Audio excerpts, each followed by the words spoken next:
Hello, this is Chala Dincoy, CEO and founder of The Repositioning Expert, coming to you with another edition of my podcast, The Naked Marketing, where we talk about honest marketing mistakes. My guest today is Michael S. Seaver. How are you, Michael? I'm wonderful. How are you, Chala? As the painting suggests, you're like roaring to go. You are roaring to go. I love it. It's the first thing I noticed the first time we met. Yeah, thank you. Sure. Welcome. So tell us who you help and what you do, Michael. Yeah, thank you. So I'm an executive coach, leadership consultant, speaker, author, and the crux of my work is really about helping unlock human potential.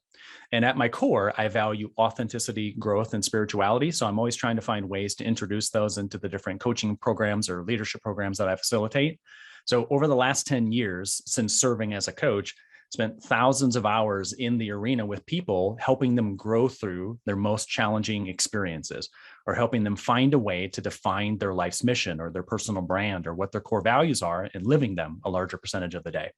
I work a lot around emotional intelligence and how do we deepen those really important relationships around us, or how can we help someone become a coach or be like a coach to coaches? How do we create that culture of coaches, if you will?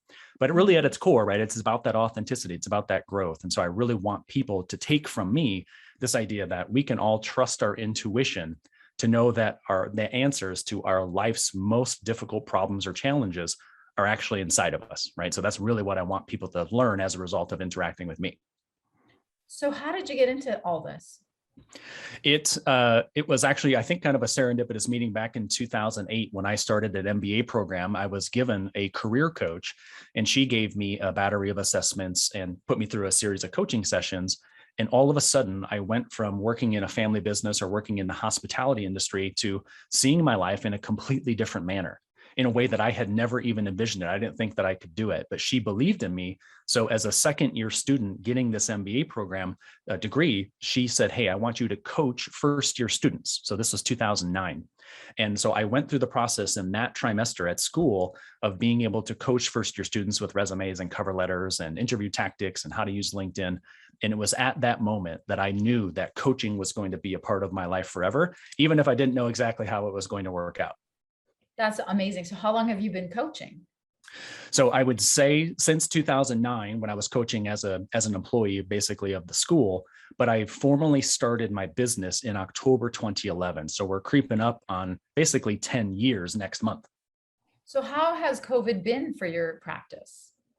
March, April, May of 2020, really big transition and shift, right? Because all of a sudden, the things that I was doing to speak publicly or the things that I was doing for corporate clients in their office, many of the public presentations got pushed into September, October, November of 2020. So there was a big transition there with the things that I was booked for being moved. But thankfully, the coaching and the leadership consulting just moved to virtual. And so it allowed for me to maintain basically the same client base or the same level of revenue, just doing it in a very different way. So instead of being able to coach or provide consulting in person, I was doing it in a slightly different manner virtually. So it really wasn't that big of a difference for me. Some of the topics that I had to coach or train on were a little bit different, but for the most part, my business is pretty much the same as it was about 2 years ago.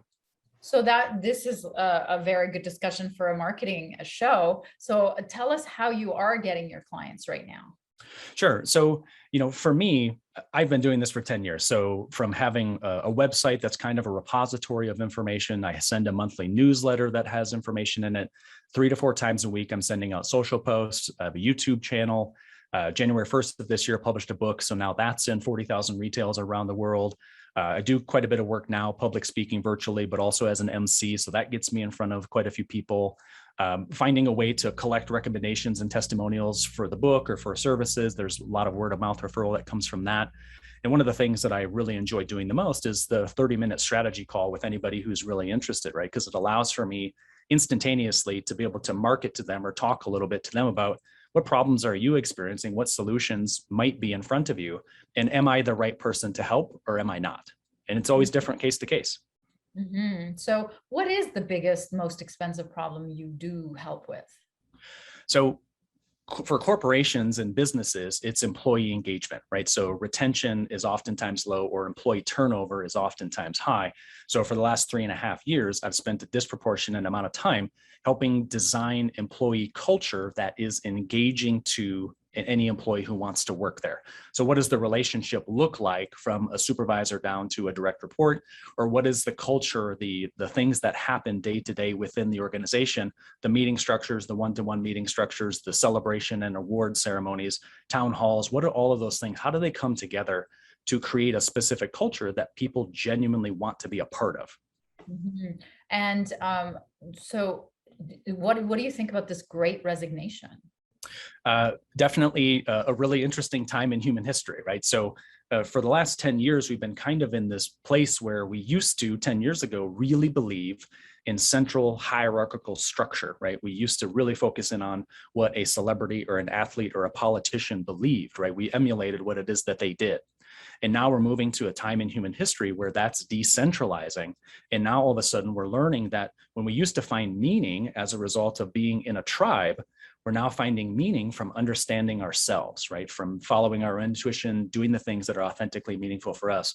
So the great resignation, in my perspective, is just the tip of the iceberg. We're moving to a place where we're going to see a lot more gig economy work. We're going to see a lot more project-based work. We're going to see a lot more entrepreneurs popping up in the next 2 to 3 years. And so we're kind of just at the beginning of a very, very significant transformation. Wow. And that's got to be good for you because you have to help people with that transformation, that transition. Yeah, and thank you for saying that. And I think for both of us in some way, right, it's meaningful is to teach people how to market or brand themselves or tell their story. And so through both of your and my respective vehicles, we have ways to be able to help people do that. And so sure, as a result of my book or as a result of the content that's on my website or YouTube channel, there are lots of resources that someone can tap into from mine that would then allow for more growth and development, not only of my business, but also for them. And so, yeah, is it a right time for folks like you and I, Chala, to be helping people? Absolutely. That's great. Now let's talk about marketing mistakes. After all, the show is naked marketing. So tell us your most expensive, biggest marketing mistake that you've made in the last 10 years since you've had your business. There have been many, and I'm sure you hear that a lot, right? In 2011, I didn't have a process that I was selling, and in 2016, I was so naive, I didn't feel safe to authentically share my story. In 2018, I thought that my ideal client were these CPAs and these their accounting leaders, but I was really trying to be everything to everybody. In 2020, I even saw myself making the mistake of saying, hey, like society is moving to the place that video is the thing, and I was really slow to adopt it. So when I think about the last couple of years, the really big mistake that I've been making has been about, in my mind, I've been trying to market the wrong service to the right audience. And that was really hard for me, but it was also really an important learning, because what I realized is in 2019, I needed to view the marketing as coaching itself, right? I love to be able to market. I love to be able to help, but it can be an end in and of itself. It's not just the means to possibly getting a client. It's the means and the end at the same time.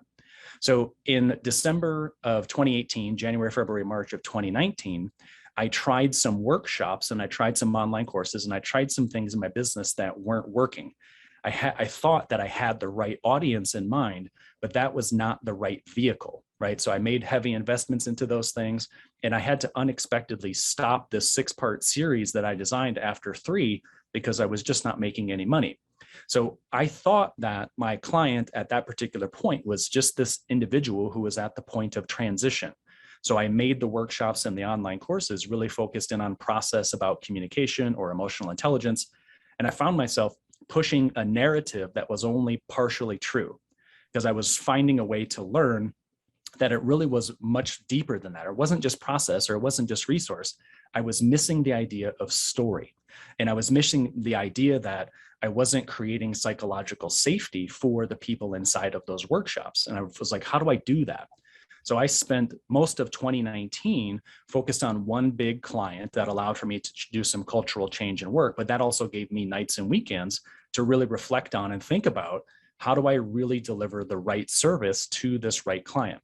And the way that kind of rolled out for me was I spent the summer of 2020, after the pandemic started, working on a book called I Know. And it was really deeply therapeutic for me to be able to learn some of the things and connect some dots that I hadn't seen before.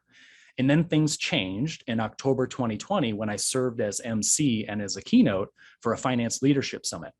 And so I decided after that summer of reflection that I was going to purposely introduce more of my story and my client stories and a little bit of astrology and spirituality into this discussion.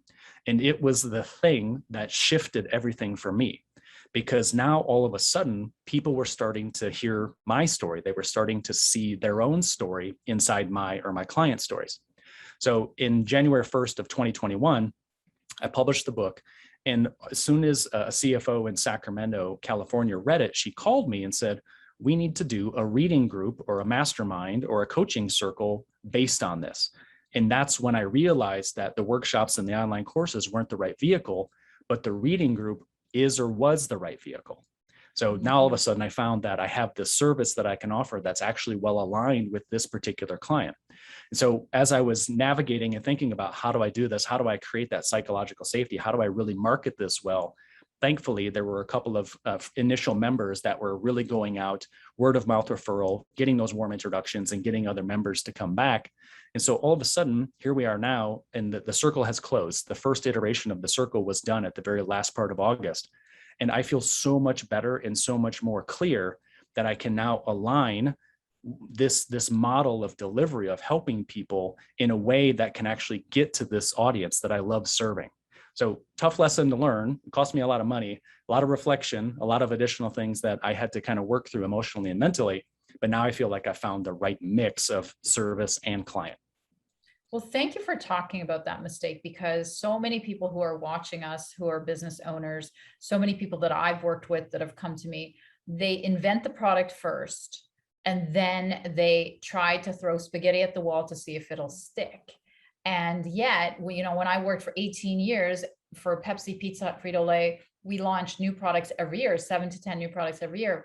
We would go bankrupt if we did that. I would be fired if I did that. We had to figure it out before we actually launched the product. We had to figure out take the pulse of the market, figure it. And that's what I do now is I teach businesses how to figure out what to sell to who, in what language, in what's the right way. And it's so heartbreaking. I have clients who've spent their life savings you were able to figure that out quickly enough, but they've depleted their life savings and they've paid into like software development of what they thought was going to be the next big thing. And it's ruined them. So I'm so glad that you're talking about this mistake and that it's in the past for you. Yeah. Thank you.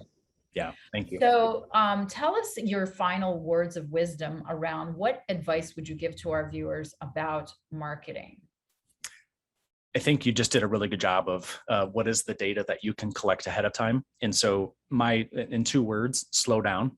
And I don't mean that in terms of slowing down your business in its entirety, but when you think about launching something new, slow down, take a little bit of time to collect data from really disparate sources that you wouldn't normally reach out to or collect data about, and then find the patterns inside that data. Because had I done that research in October, November, December of 2018, had I taken the time to collect really disparate information, I probably would have seen the writing on the wall then.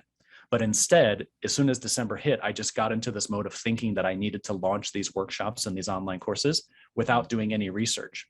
So slow down, take a little bit more time for reflection, collect some disparate data from disparate sources, find the patterns in it, because if you do that, you probably get a very clear image of what's the right next step. That's very good advice. Now, how could people reach you, Michael? Sure. So if you're interested, michaelseaver.com. My middle name is Scott. So if you go to michaelseaver.com, you'll find a lot of information, from articles to video to media placements to free downloads to online courses. There's lots of information there. So the website is designed really to be a place where if anybody is disengaged or unhappy with some area of their life, there's something on that repository of information that will get them to the point of clarity or confidence or genuinely loving their life. That's wonderful. Thank you for being a guest, Michael. My pleasure. Thank you so much for your time, Chala.